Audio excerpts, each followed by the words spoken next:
Let's talk about the suburbs. I want to talk a bit about the hydrological cycles. In a natural system, you have about 40% evaporation, 10% runoff. Underground, you'll get about 25% shallow infiltration, and then about 25% deep infiltration.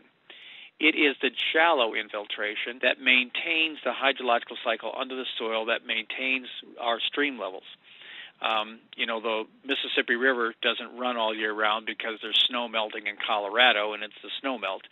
That is the case in some rivers in the mountains. But what supplies the water for our rivers, it's the water that moves underground, the hydrological cycle underground, that moves underground, and it feeds the streams from underneath. But now when you change the water cycle and you don't have as much water going in, your water levels drop. And every time it rains, then you end up having more runoff. Look at the next slide. In an urban environment, you'll have 30% evaporation, 55% runoff because of all the hardscape. There's no place for water to go. It just runs down the sewer, the storm sewer, and the storm sewer, some of them are connected to the sewage system, and the sewage systems overflow, and all this toxic water, polluted water runs off into our streams. But here's the other factors. You have a 10% shallow infiltration and only 5% deep infiltration. If you look at the last slide, we had 50% stays above ground, 50% goes below ground. On this slide, we got 85% stays above ground, 15% below ground. Is there any reason that we might think that we've been seeing more and more floods in the last, several decades than we have in years before? And that's because there's no place for water to go. It has to go into surface areas. Even in our farming operations, we can't really count on our farming fields absorbing a tremendous amount of water anymore either. Number one, of course, they don't have the humus content we talked about earlier that they used to have. We went from 10 to 13% humus content down to about 1% across the country.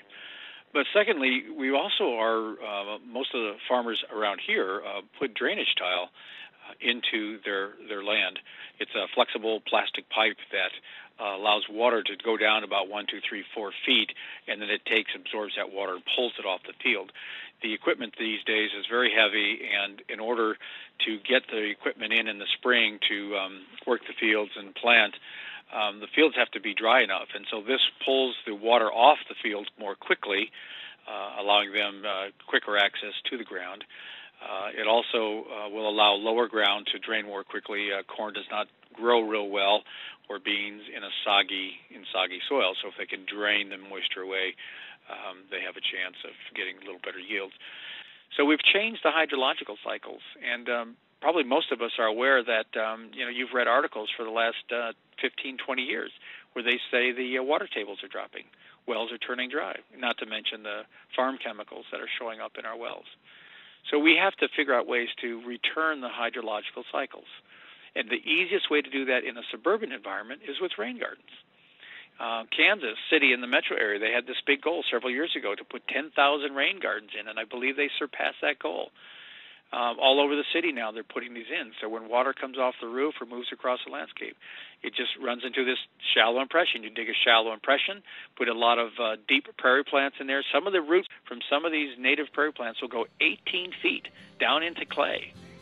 And so you have a little pit, the water sits in there, the roots suck it down, and you're harvesting all that excess rainwater.